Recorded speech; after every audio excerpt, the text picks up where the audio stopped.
On today's show, the San Diego Padres get their boy, their legend, their lightning rod, their heart, Fernando Tatis Jr. returning for the Padres last night, as well as a Joe Musgrove gem, talking about some power ranking updates and much more. Let's get into it.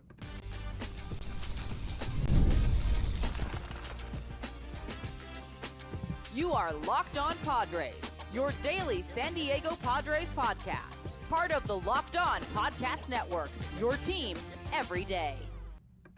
Greetings, ladies and gentlemen, and welcome to another edition of Locked On Padres podcast, which is part of the Locked On Podcast Network, your team every day for Tuesday, September 3rd. As always, I'm your host with sometimes occasionally, but certainly not always the most, Javier Reyes. You can follow me on Twitter at Javipeno, Javiipeno, or at @LO_Padres for updates on the show.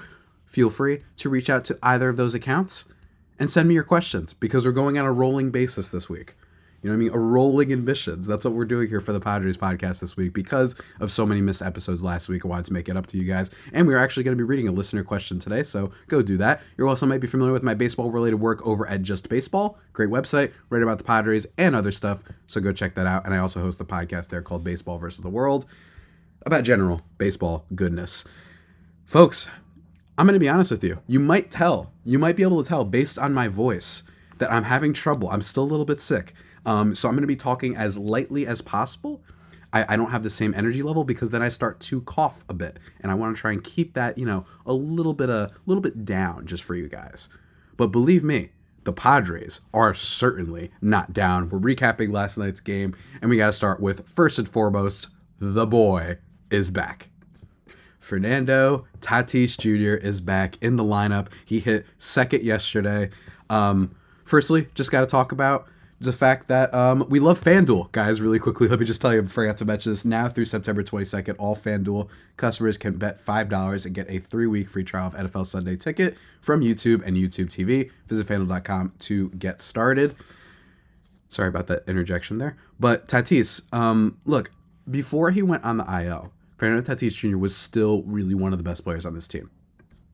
Seriously. Now, don't get me wrong. Tatis has been looking for a while. We haven't seen like the ultra MVP version, but before he headed onto the IL, he had like a 132, 133 WRC plus. He was leading on the team with the exception of Jurickson Profar, and he's been amazing this year. And in fact, in terms of WRC plus, he's second on the team still, even despite all the injuries and whatnot, to Jurickson Profar, who has a 140, compared to Tatis, who currently has a 131. I think based off of yesterday, he does not get any hits or anything like that, but it was still really cool. He talked about how electric it was to be back. We love that very much, and that was just really cool. It was just really cool to see him back, and you're not going to have to worry about your Bryce Johnsons or anything like that, and just adding that type of difference maker in this lineup that already has had so many good players. But it's good to have your stars back, especially in a postseason run. We talk a lot about on this show how there's a lot of teams in baseball that have these little cutesy breakout unexpected seasons from players because they develop well, but you're going to need stars in the postseason, and that's really what the return of Tatis Jr. means for this team right now, at least in my opinion. In terms of the rest of the regular season, look, the Padres offense has been great, don't get me wrong. Like, it's been really good, and it has survived very well without him, and I think that that's been a big theme this year, is every time an injury has happened, or a player has been playing injured, let's say Manny Machado, there are other guys on this team that have stepped up, and in general, this is the most, in my opinion, since I've been covering this show since 2019, I think this is easily the deepest Padres team, or at least Padres lineup that we've seen. I think in general, actually, you know what? I'm going to say team too, because if you take into account the pitching and bullpen and everything, I just think that the depth on this team is unbelievable. And you saw it yesterday as well, and you've seen it days before. So shouts to Tatis being back. Also, big part about him that I really like too is he's been one of the better high leverage players in Major League Baseball and on this Padres team. Absolutely love to see that. So it's just cool that, let's say, some guys start to regress that you don't expect to be great in the high leverage to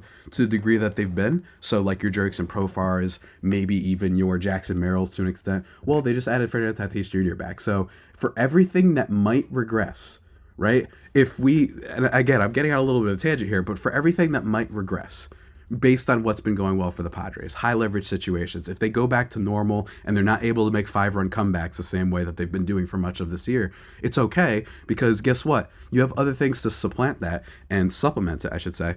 Like the fact that the pitching rotation is getting healthy, like the fact that you have the great bullpen. So there's just so much about this team that is really exciting, and adding Tatis to it, I mean, come on, man. I mean, come on. Like, you can't get any better than that. And I think that with him back on the team, it is just so fun. Like, even if he didn't, like, do anything yesterday, which he did, he goes 0 for 4 with a strikeout. Didn't really have any plays in the outfield as well either. Even if he, didn't do anything, it's just so cool to have him back, I think. And overall, we're seeing that this Padres team has a certain electricity to him. And in fact, by the way, I wasn't kidding. Fernando Tatis Jr. in high leverage situations this year, he's 10th in WRC plus. Number 1 is Jurickson Profar, right? If you want to go by OPS, a little bit more of a simpler stat, then Fernando Tatis Jr. is 15th and Profar is 1st. So just to give you an idea, like, that's how great it's been for this team this year. I don't know what to say, man. I don't know what to say anymore. So, shouts to Tatis. The offense in this game wasn't really the story, so I'm going to actually get that out of the way first. In this game, you get a single from Luis Arraez to start things off at the bottom of the third. Arraez has been showing some signs, I think, lately of picking things up. I'm hoping that he can be this guy consistently over his last 3 games. He's had, over his last 11 at-bats, he's actually been really amazing. He's drawn a couple walks, which you always like to see, especially for a batter like him who tends to swing at literally everything, makes contact with everything, doesn't strike out, but he doesn't necessarily draw walks. So you like to see that. He had a 2 for 3 game against the Rays, and then also 2 for 4 last night with 2 RBIs on the night, that bottom of the third being the one that started things off, as well as hitting another one in the bottom of the 8th inning. Padres getting some much-needed insurance, because we love you, Mr. Suarez. We love you. We adore you. You are our guy. But it's always nice to get some insurance runs. So Mason McCoy, after he got on second base, that was really great. Luis Arraez drives in. Kyle Higashioka, actually, my mistake. It wasn't Mason McCoy that scored. But Higgy scores after Higgy leads things off with a double. It's funny, while I was watching the game, I was mentioning to someone that, like, it's really cool that Higgy is just like a slugging beast. You know what I mean? Like, yeah, he's going to strike out a lot. He's not going to get all the walks in the world, but he slugs it. He's come up big for this team multiple times this year. I actually still remember, like, that. Remember that one game when he threw out 2 runners and hit the home run or something like that? I think he, like, single-handedly won the Padres a game. It's so fun that everyone on this team, I feel like, has had a moment. You know what I mean? Everyone on this team has had a moment, especially in the lineup, right? Solano, he's had a walk-off. Arraez, first home game, he had a walk-off, right? Manny Machado, he's had a walk-off, and he's been basically a superstar caliber player for 3 months now. Xander Bogaerts is, like, kind of the only one that hasn't really had a moment yet. But other than that, you know about Merrill, you know about Profar, you know about all these guys. So it's just so cool that this team has been so complete all year long. But guys, first, before we get into the rest of this recap and talk about one Sir Joe Musgrove, because we gotta talk about Joe. Java Joe's the story of last night. I mean, Tatis was the story, but Musgrove was the one that ended up being the biggest thing to happen last night. So before we get into that, though, guys, I just need to take a second to talk to you about one of our sponsors, and it's one of our longtime sponsors over at Game Time. And here's the thing with Game Time, folks. I recently went to a baseball game in Philadelphia, in fact. I also recently went to a concert back in July, I think it was. I forgot when I went exactly, but I bring that up to say that they've caught you covered on all sorts of events, from concerts to theater or musicals, whatever it is that you want to go to, and of course some baseball games that you might want to check out. They've got you covered, and what I like about them is they curate deals to make it easier to find the best prices on great seats. They've got all sorts of super deals in there. You can, when you're buying the tickets, you can actually take a view of the seats before you get them. So if you're, for all the visual learners out there, you can check that out. Lowest prices guaranteed, event cancellation protection, job loss protection. Game Time, man. It's the business, man. It's really good over at Game Time. What I like about them too is the closer you get, let's say, to tip off, or kickoff or first pitch, whichever of your favorite sports lingo you want to go with, the prices can go down, right? So say you have that happy hour or whatever, and you're wondering, oh wow, it just got canceled. Maybe I want to go to a ball game instead. So you could do that. That's what's so great about them, is they've always got some sort of deal on that crazy app marketplace of theirs. So go check it out, guys. Download the Game Time app, create an account, and use code LOCKEDONMLB for $20 off your first purchase. Remember, Game Time app, Locked On MLB, $20 off your first purchase. What time is it? It's game time. Go check it out.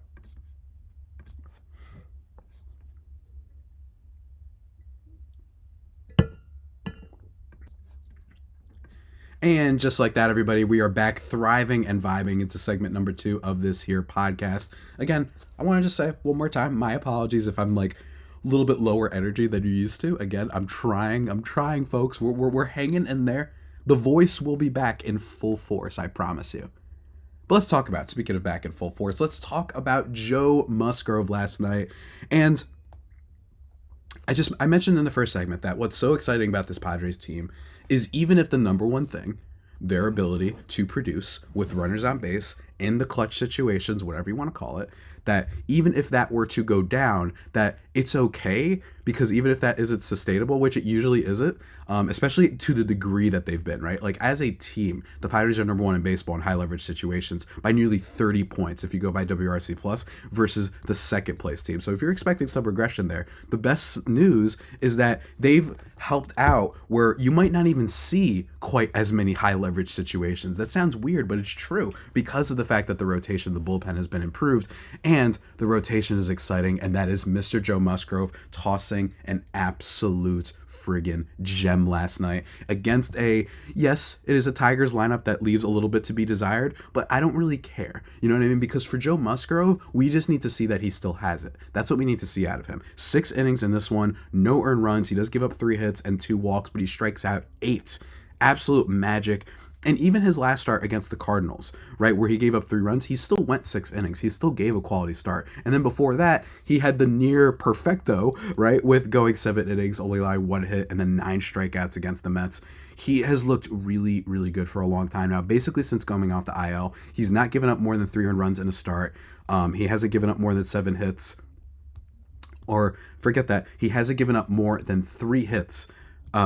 Except for that one start against the Cardinals when he gave up 7. All of his starts, he hasn't given up all that many hits. The master of the razzmatazz, he's been back and he's been fooling hitters, and he looked great, especially his curveball broke a lot last night. Really like to see that. It broke at the right time. I just thought he looked awesome. Also generated 5 whiffs on his cutter, which we like to see as well. But most importantly about Joe Musgrove last night is the velocity. And here's the thing.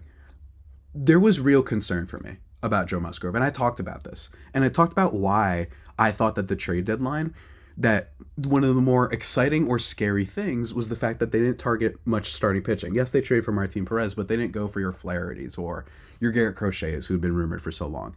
And the reason why I thought it was exciting is because one of my questions was, Joe Musgrove, it's just not usually, at least, and maybe I'm totally dead wrong about this, and I should have considered his specific injury. But for me, I looked at this as this. Musgrove last year, he's in August, he's dealing, then he gets shut down for the rest of the year, right? Shut down for the rest of the year. Then you come back into spring training and everything, and then you're immediately getting hurt again. That's not a good sign. So he lands back on the IL after a little bit, and after getting lit up, then he comes off the IL, and then he goes back to the IL again. That just, to me, is usually a bad pattern and a sign that something is more wrong. And I was bracing for the worst. I was bracing for Musgrove's out for the rest of the year. But then the trade deadline came along, and thankfully, it looks like they did have a plan, because they knew, or at least assumed, that Yu Darvish, by the way, according to Kevin Acee, is expected to potentially return to the team this week, specifically Wednesday. So that's really exciting. It has not been officially confirmed yet at the time of this recording, but that's cool. And then Musgrove, that I was hoping, okay, cool. The reason they didn't prioritize starting pitching is because they know they're going to get those 2 back, and they think that they can put something together at the back end of the rotation, whether it be Randy, whether it be Matt Waldron, R.I.P. We miss you, buddy. Whoever it be, that that they knew something instead of just, yeah, we're going bullpen and we don't know anything, because that would have been a bad sign if they invested heavily in bullpen and we didn't get Musgrove or Darvish back. That would have been very like, what the heck, guys? You know what I mean? That would have been a lot, especially to give up that many assets, as we've talked about a lot in the show. But Musgrove seems genuinely back. Just exceptional stuff, and his velocity was up. In fact, his pitch maximum with his fastball, he hit 95.6 miles per hour. That is the hardest he's thrown of any pitch all season long, by nearly, like, I think it was like 0.6 miles per hour. One of his previous starts he had that, and that to me matters more. If Musgrove gave up more runs last night, if he gave up 4, I would have been more excited, just because to see that he seems to be regaining what he lost before, regaining the fact that that was another issue, by the way, was the velocity dip, and it coincided with him getting a little bit hit up at the beginning of the year. So absolutely love to see it. Musgrove, we love you very much. And I pose a question to you guys now. Do you think, hear me out here, do you think Musgrove could be the game 1 starter in a playoff series? I think that's like a little bit of a storyline to follow. On top of the playoff race too, of course. I think it's going to be interesting to see. You know, you've got Cease and you've got King. Those are the other 2 guys who could be the first starter.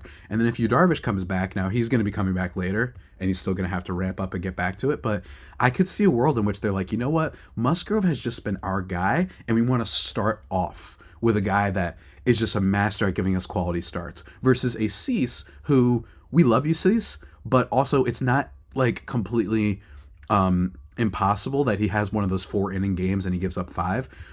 But so that's why I think you might want to save him for like the clincher. You know what I mean? He's the one that could come in and deliver the absolute gem and wins a game by himself. I don't think Musgrove has the same ability, let me be very clear, same ability to be a starter that goes 7 innings like what he did against the Mets. Although with the way he's been pitching, maybe he does, but I just think that he's got like a high floor, I think is the way to put it. So I'm just curious what you guys think. So leave your questions or comments. If you want, you could DM me, or you could leave a comment on YouTube. But shouts to Musgrove, genuinely looks back, and that's huge for this Padres team that has had some questions with their rotation, especially as of late. Man, I mean, seriously, doesn't it feel great to have our guy back? Does it feel great? I'm thrilled. Absolutely thrilled, folks. Absolutely thrilled. But also, speaking of, sending me some of your questions and whatnot, you could do so just the way Michael Carlin did on Twitter, and he DM'd me last night saying, can we get a Mason McCoy appreciation segment? I feel no one is talking about how this guy has done all we could have asked and more since Kim was sent down. Great question, Michael. And I think that that's worth bringing up. And it kind of ties into what I was saying in the first segment, which is what's so exciting about this team this year is that it's always been next man up. So Ha-Seong Kim, he's gotten a little bit of flack, maybe a little bit, most of that coming from, Padres Twitter and whatnot. But Ha-Seong Kim is just an excellent defender. He's just such a solid player. And next to your Profars and your Jay Cronenworth, like one of the best walk rate players on this team, 12.3%. I believe he's actually the leader in walk rate. Yeah, he's currently now the leader in walk rate on this Padres team. That's not necessarily an easy player for you to replace in the middle of a season, right? And past Padres teams, we worry about depth. But Mason McCoy has come up and not only been like an okay glove, he's had a couple of like mistakes, I think, over these last 2 weeks or so. In 13 games he's played, he's had a couple like base running things or whatever, but it doesn't matter. He's been fielding pretty well, and most importantly, dare I say, is he's been hitting a decent amount. He's currently rocking a WRC plus of 107, and while he's not hitting the ball very hard, his isolated power number is .056. That's bad, just so you guys know. Like below 100 like that, that's really, really bad. And he hasn't been slugging the ball basically at all. He's got a .333 slugging percentage. What's been great about him is the walk rate. He's currently got a .366 on base percentage, 11.9% walk rate to go with that. That's been his thing. He has been exactly what I think almost every team looks for when one of your sort of players that matters, one of your playmakers goes down. And in my opinion, what that is it's just a guy who can get on base, be a okay hitter, and not be disastrous in the field. I feel like that's what you look for. And I haven't heard any, recent updates on Ha-Seong Kim, but for right now, Mason McCoy looking really, really solid. At 29 years old, I don't think this guy is necessarily, some high-level prospect that we should expect too much out of, or it's like, we should, let's hold on a little bit. We shouldn't be saying, oh, wow, yeah, look, forget Kim. Mason McCoy is the shortstop until DeVries is ready, right? No, not necessarily. Although, if he keeps playing this way, it if Kim is out for a long time, that would be like a really interesting conversation if that ends up happening, where it's like McCoy is like a 108 WRC plus guy, plays okay defense, and we're just like, you know what? If Kim leaves in free agency, let's just stick with this guy, and then when DeVries is ready, that's what we can hope for, right? So again, that's what's so exciting about this Padres team, is someone's always stepped up. But I agree with you, Michael. He deserves credit. He's made plays. He's got on base. He's even moved over runners a couple times with bunts. Absolutely love to see it. This Padres team, man, so much depth. And depth matters, and superstars matter obviously even more, but they have absolutely supported each other the whole way through, and it's been a blast to see. But folks, we're not done just yet. No. We got to talk about some power rankings, folks, because why the heck not? As voted on by the rest of the Locked On MLB channel. We'll be going over those. I'll be posting a picture as well on the YouTube if you are following along there. But first, like I said, need to take a second to talk to you guys about one of our sponsors, and that is the good folks over at FanDuel. We love FanDuel. They're very, very good. You've heard us talk about them a lot, and now we have something a little bit different for you, right? Don't get me wrong, they got all the deals for all your parlays, for all your, what is it called? Your money lines, with all of your over-unders. Football's starting up soon. You're going to want to get those things in. And guess what? Now through September 22nd, all FanDuel customers can bet $5 and get a 3-week free trial of NFL Sunday Ticket from YouTube and YouTube TV. That's right, just $5 and boom, you got your free ticket. That's really great. I'm going to be watching with my friends. We're going to be having a blast using YouTube TV this upcoming Sunday, especially hanging out, watching football. It's the American dream right there, folks. So remember, $5 and get a 3-week free trial of NFL Sunday Ticket from YouTube and YouTube TV. And then with the YouTube TV base plan, you'll be able to watch every regular season Sunday afternoon out-of-market game. All you need is a Google account and a current form of payment, and you can cancel any time. Just visit FanDuel.com, download America's #1 sportsbook over at FanDuel. Go check it out.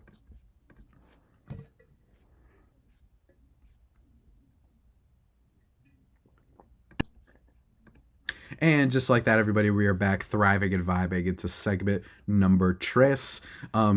One thing I wanted to mention, actually, another nice thing about yesterday's game was, I don't know how to say his name exactly, but Jerickson Profar's his little one, his son, Kari Profar, threw a pitch, pretty on point, and I was like, man, athletes are amazing, aren't they? Aren't they amazing? But anyway, shouts to Profar, who just everything about him with his son and everything, he has been the vibes king the whole year in every way, and that genuinely warms my heart seeing that. You know what I mean? He threw a strike, it was great. He threw a dive, it's this little guy, you know what I mean? Threw better than me. I can't even throw a water bottle, let alone a baseball. So anyway, folks, let's get into the power rankings update. I am displaying it now on YouTube. Let's list it down. In terms of the top 10 as voted on by the rest of the Locked On MLB Network hosts, we've got, for the top 10, the Dodgers, then the Yankees, the Phillies, the Diamondbacks, the Brewers, Orioles, Guardians, Braves, Padres coming in at number 9, and then the Minnesota Twins at number 10. So, here's what I'm going to say. I think that there is an overwhelming bias here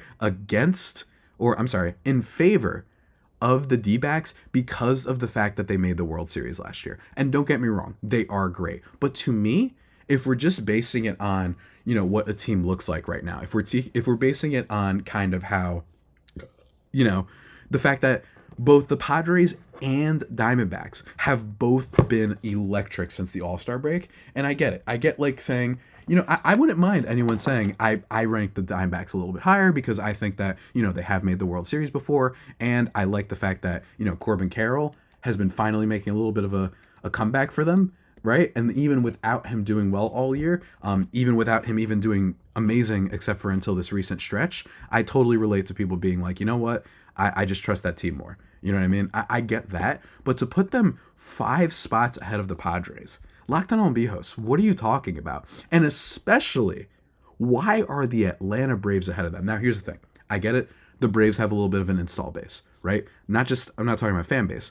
I'm talking about in terms of, this is a team that's been a perennial contender. This is a team that has, on paper, a lot better team than nearly any team that's currently ranked above it, right? That's kind of a fair point to make. They really do. And in fairness, they've been really heating up lately.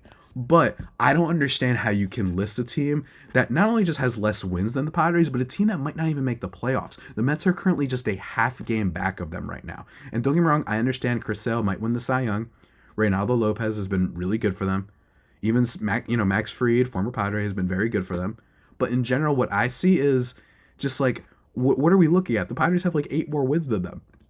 And I understand, they have no Acuna. He's been out for the whole season, right? Like, that's been a thing. But to me, I will gladly face a team that basically, with the exception of Marcell Ozuna, all of their offensive players have regressed and been really disappointing this year. I don't think that means I think they're going to be bad forever, but it's like Michael Harris.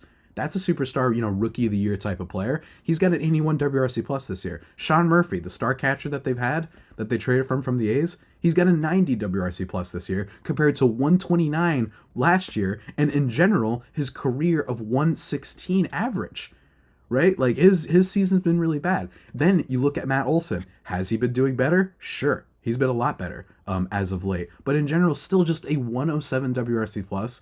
He's not doing all that great. And he's striking out and he's swinging at things that are more inside the zone and whatnot. Austin Riley, 115 WRC plus. He's been getting it better a little bit, but only 19 home runs. This guy was like the best player or best third baseman potentially in the National League at one point, I think, for a lot of people. So you look at that. Ozzie Albies being hurt. He hasn't produced this year. I just don't understand how you can rank them higher when so much of the season their best players haven't performed. If you want to say like power rankings, I think the Braves rotation is better than the Padres. I'm okay. That's a debate. But for me, to put the Braves above the Padres is ridiculous. The next team is the Guardians and the Brewers. The Brewers, you guys know how I feel. I think that on paper, and I think that I will give the Locked On host benefit of the doubt, that this list isn't necessarily geared towards who we think will win the World Series, right? But the Brewers, on paper really have been an amazing team, right? Like they've got your Willy Adames, who's going to get paid a lot this offseason, I think in a way that's similar to Dansby Swanson.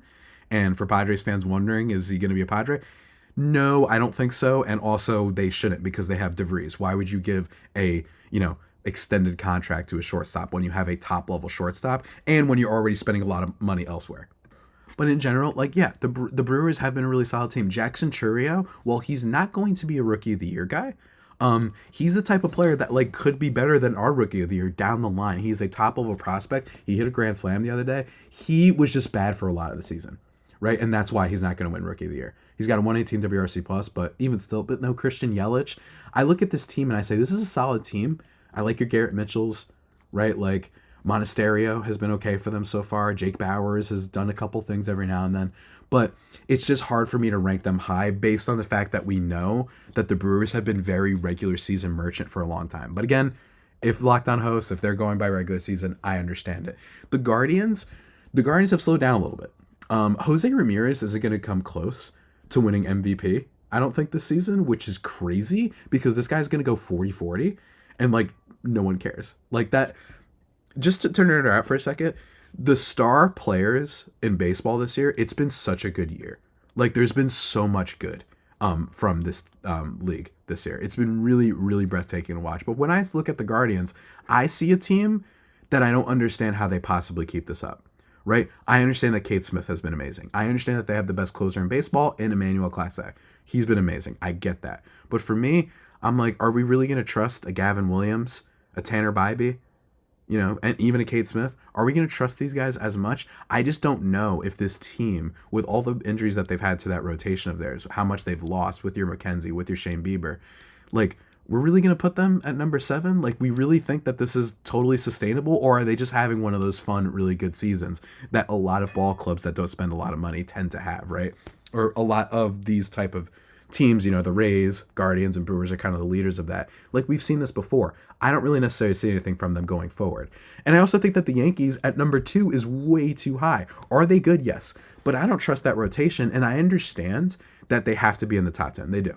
Even though they're a team that has, a lineup has less depth than even the Padres teams of old that had poor depth issues, because their entire team right now, is basically Juan Soto, Aaron Judge. Now, if you go by statistics, those guys have been basically as a duo as good as any duo in the history of baseball, except better, right? The only duo based on stats is Lou Gehrig and Babe Ruth. So I understand ranking them highly, but I look at that team and I look at the rotation. You don't trust a lot of guys in that rotation. It's the type of rotation that keeps you alive during the regular season, but come playoffs, you get a lot more nervous outside your Garrett Coles.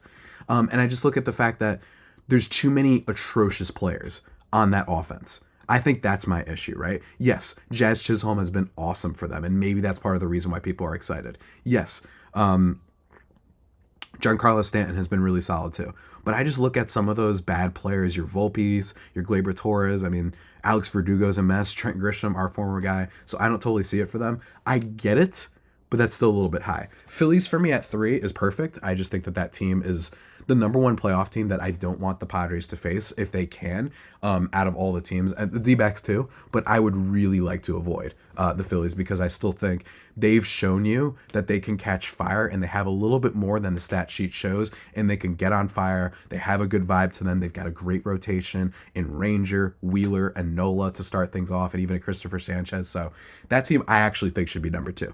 And then the Dodgers, number 1. Look, here's the thing, guys. Can the Padres still win this division? It's possible, albeit unlikely.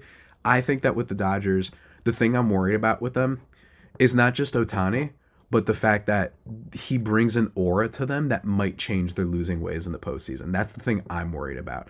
He's potentially going to be a 50-50 guy, which is crazy. 50 home runs, 50 stolen bases. They got Mookie Betts back. They got Freddie Freeman back. He's been raking. I'm okay with putting them number 1, and especially based on how this chart is working, if we're mostly looking at regular season, right? That's why you got to put the Brewers, and that's why you got to put the Dodgers up there, because we all know those teams in the playoffs are bad. And by the way, so are the Braves. I know the Braves won that World Series in 21, but Braves also are kind of known for not being great at the playoffs. So that's just me. That's my analysis. That's my breakdown of the power rankings so far. Let me know what you guys think, where you would put the Padres. And again, I'm just trying to be as objective as possible and whatnot. So just let me know. Leave comments or DM me on Twitter, whatever you think, based on the Locked On MLB rankings. You can check them out on Locked On Podcast Network on Twitter for yourself as well. But with that all being said, that about does it, ladies and gentlemen, for today's edition of the Locked On Padres podcast, the only pod that may be better than the Padres themselves. Tomorrow's episode, we are going to be talking with Arm Layton of Just Baseball about the Padres farm system because there's no game tonight for some reason. I don't remember the last time this happened, that you're playing a team and it's still the same team and then you just take one day off in between the series. I don't remember that outside of postseason series, so that's weird. But whatever, we're going to be doing that, and then we're going to be recapping whatever happens on Wednesday's game for Thursday, and then we're probably going to be doing a crossover with Ben Caspick of Locked On Giants as well this Friday. So that's what to look out for, and hopefully my voice and everything is back to being 100% soon. But until that next time, stay safe, and of course, stay faithful, my Fire Faithful homies. Take care.